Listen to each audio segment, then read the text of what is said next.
request the presence of MG Samidan Construction. Dito ba? I was informed I'm here, Your Honor. is around. MG Samidan. Ay, yes ma'am. I'm here po, Your Honor. Since your registration as a corporation with SAC in 2019, your paid up capital up to now remains 250,000.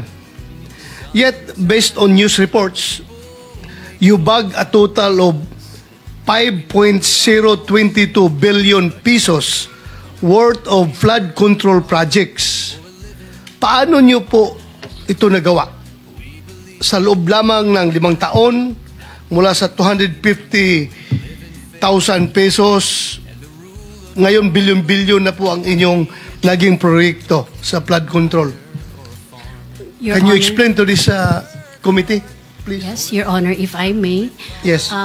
We are a sole proprietor company. We are already 34 years in the business po sa construction. In 1991, it was started by my husband as a authorized managing officer. Tapos nung namatay po siya noong 2007, I have to register again, but yung trade name po namin, yung trade name po ng asawa ko, yun pong ginamit namin. And this is a sole proprietorship company po, sir. In 2019 though, we have registered this company, but it's MG Samidan Construction and Development Corporation, with the purpose sana of incorporating po, may magpa-transition sana sa corporation yung sole proprietorship. But nung nangyari na po yung COVID, hindi na po natuloy. So we have been using this sole proprietorship company until today, sir, Your Honor. Yes, ma'am. Thank you for that. Dito muna tayo mag-focus sa 5.02 billion from 2022 to 2025. Saan po itong mga flood control projects na ito makikita? Mostly sa CARPO, Your Honor. Lahat ito, Cordillera region? With yung may nearby provinces lang po sa may La Union at Pangasinan. Pero mostly po sa CAR region po. Direktahin na kita, ma'am. Itong flood control projects niyo na ito, na 5.02 billion pesos. Mayroon bang ghost project nito? Wala po, Your Honor. So kung isa-isahin natin yan, puntahan natin from lahat ng ginawa nyo, from 2022 up to 2025, wala talaga tayong ma-identify na ghost project. Wala po, Your Honor. So, thank you for that answer. I hope so na wala. Otherwise, kung may makita tayo later on, you are under oath. I suppose you know the consequences. Yes po, Your Honor. Thank you, ma'am. Thank you. At Thank you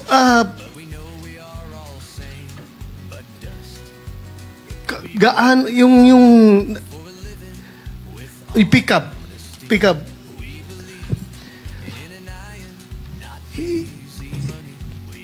yung accreditation ninyo na ganito, nag-start lang sila sa 250,000 pesos. Hindi kayo nagulat na within a span of 2019, tapos pagdating ng 2022, 3 years, 2019 to 2022, 3 years, biglang nakakuha sila ng billion na projects. Hindi ba kayo nagtataka nito? Your Honor, PICAP doesn't have an idea regarding the projects that a certain company secures. Like I said, we are not... Di ba kayo ang mag-accredit ng ano yun, yung 1 star, 2 star, 3 star, 4 star, gano'n ba yun? Yes, sir. We do the accreditation in terms of category and ARCC, but it is the basis for the implementing agency to qualify that particular contractor on the basis of the categorization and the ARCC. Categorization from E to quadruple A is a measure of the capacity of a contracting company. But like medium A, small a, large B is a measure of the capability of the company. So that means that even if you are a quadruple A company, if your ARCC is small a, then you cannot do billions and billions of projects. And for example, medium A is only until 150 M. So that is on a per contract basis, Your Honor. So every time they bid, they're only allowed to bid for a project until 150 M. Chairman, I think the question of Senator Bato, with a company having a 250,000 paid-up capital, that very minuscule amount paid-up capital doesn't come into the picture in issuing a categorization for her license. Wala bang bearing yun? Yun ang tanong niya. Your Honor, the basis of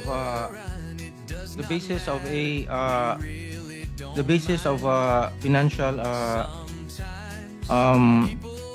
of a worth of a company is based on its net worth. Yeah, its net worth in 2019 was 39,484,000. Yeah. Now, the 250,000 pertains to their corporation, but until now, they don't have a license for their corporation. What do you mean? What corporation? Itong Samidan, Your Honor. Samidan? Yeah. Walang lisensya ito? No, they have sole proprietorship, Your Honor. They do not have a license for their corporation. Is that correct? Okay. So you are saying that even a sole proprietorship can be given license by the PICAB, Yes, Your Honor. There is no prohibition. notwithstanding the fact that he or the company has only 250,000 paid-up capital, according to Senator Bato. First of all, what is the category of your license? If I may explain it po. Hindi, anong category niyo ba? General Engineering A. But we are not using the corporation po. We are using the sole proprietorship. The corporation. Yeah, I has think no- that's very clear already. Wala pa kayong lisensya. So ang ginagamit nyo is sole proprietorship. Ang tinatanong namin, ano pong category ng inyong lisensya? It's registered at PICAP as General Engineering A po. A. A po, yes po, Your Honor. So pagka A po kayo, ang allowable range of contract is only 300 million. Tama? Sir, nakakabid po kami according to experience and according to sa sinabi. Doesn't matter kasi merong merong range eh. Yes po. Kapag ka quadruple A ka or triple A up to large B, merong yan eh. That will be 450 billion. Ngayon ang tinatanong kasi Senator Bato, sa nakikita ko, nakakakuha ka ba more than or up to 300 million? Ay, hindi po, Your Honor. Hindi, kasi lalabas ito. Yes, as You are under oath kapag napatunayan na with your category A, nakakuha ka ng more than 300 million, then you will be charged as lying. Baka makontempt ka. So, nakakasiguro ka na hindi ka nakakuha ng 300 million? isang single project po yun, Your Honor. Di ba yan ang usapan, Mr. Chair? Yes, sir. For a category A contractor with an equivalent size range So, medium B, they can ang bid up sinasabi to niya, hindi 300. siya nakakakuha ng more than 300 million. Tama? Na single project po, Your Honor. Senator Yeah, just be sure, mama, kasi within the span of 3 years, 5.022 billion. Pag didetalyahin natin yan, baka mamaya may lalabas dyan na more than 300. I'm just cautioning you. Kasi pag ang ginawa mo, binrecap mo, ito yung splitting of contract. Halimbawa, 500 million. Ang ginawa mo in cahoots with the DPWH district engineer, 100, 100, 100, o in-split mo yung contract. Then you were able to circumvent the law. So you have to be very careful. Baka sinasabi mo per contract. Oo nga, pero in-split ninyo because malalaman po namin yun eh. In the end, you will be confronted with the reality na nagsinungaling po kayo dito. Kaya sinasabi namin kanina pa, yung totohanan lang. So, wala kayong in-split na contract? Wala po, Your Honor. O sige, tingnan natin. Senator Yeah, Mr. Chair, according to records, ma'am, you have 58 flood control projects totaling to 5.022 billion. So, siguruhin po ninyo na out of the 58, walang lampas sa 300 doon. Otherwise, 58 flood control projects.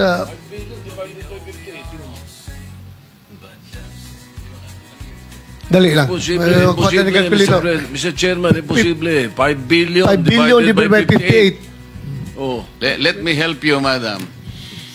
Thank you, Your Honor. 2024, ilan po ang flood control projects ninyo? 2024, last year. I'm not aware po sa numbers, but since 20... Hindi po kita matutulungan kung hindi nyo alam. Yeah. 2024, ilan po yung projects ninyo? Lahat? Sa flood control projects po, from 2022 to 2024. Hindi nga 2024 lang para sandali lang tayo.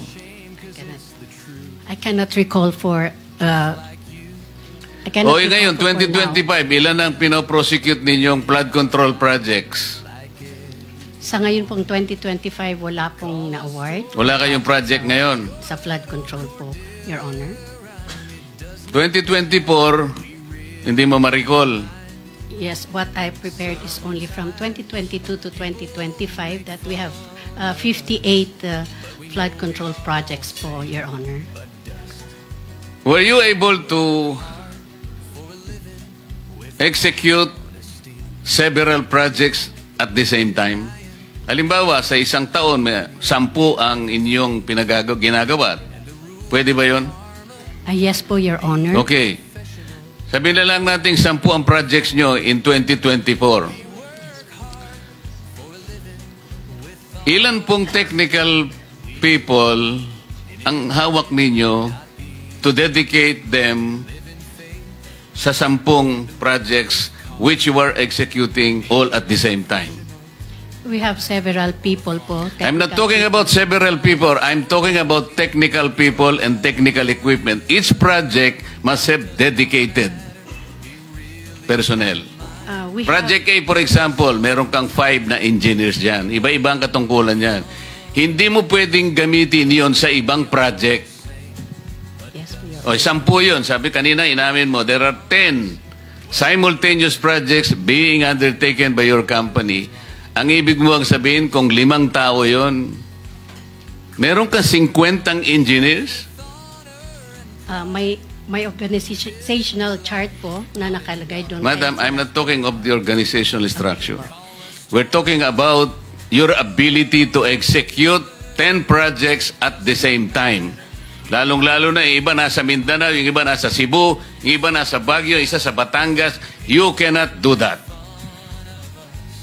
Otherwise, magsisinungaling ka dito. Kasi malalaman po natin ito. Kaya ganito yung pagtatanong namin para makita natin.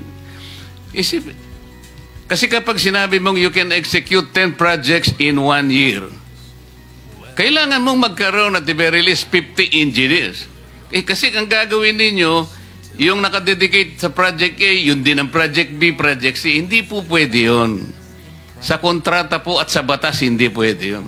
So kung meron kang 100 engineers sa pool mo, nabayaran mo lang ba ng 100,000 na isang... You will have an overhead of about 10 million per month. Hindi kakayanin ng isang kumpanya yun. So lilitaw po at lilitaw. Yun po yung tinatanong ni Senator Bato. Sir, continue. Mr. Chair, 58 within 3 years. So hindi lang 10 yan kung divided by 3 yung 58. Example, ha? Thank you. 10 example lang, sasabit ka na eh. Yeah, thank you, Mr. Chair. With the indulgence of the gentleman from Davao, Mr. Chair, may we invite the Government Procurement Policy Board or GPBB? Kasi po, Mr. Chair, dito po sa listahan na hawak ko rito, isa si MG Samidan Construction na sinasabi sa GPBB ay may poor, unsatisfactory CPS rating. Yan po ang sabi at ilan pang mga kumpanya rito. So can we invite them? Kasi ang tanong po, na blacklist na pala ito. Kasi ang sinasabi po dito, ang guidelines po ng GPBB, pag ikaw may unsatisfactory na performance or poor CPS rating, dapat ikaw ay not allowed anymore to join and receive flood control projects. So may we invite this board para magpaliwanag kasi kasama po si Samidan dun, sir, na sinasabi na had poor unsatisfactory CPS rating at iba pang kumpanya, Equiparco kasama din po, Tiki, Alertiki, Hightone, Road Edge, Sunwest, Legacy, EGB Construction. Ito po kailangan ho siguro magpaliwanag dito bakit pinapayagan na makatanggap ng flood control projects when in fact they were already deemed yung kanilang proyekto unsatisfactory, Mr. Chair, at bakit nakakuha pa rin ito ng proyekto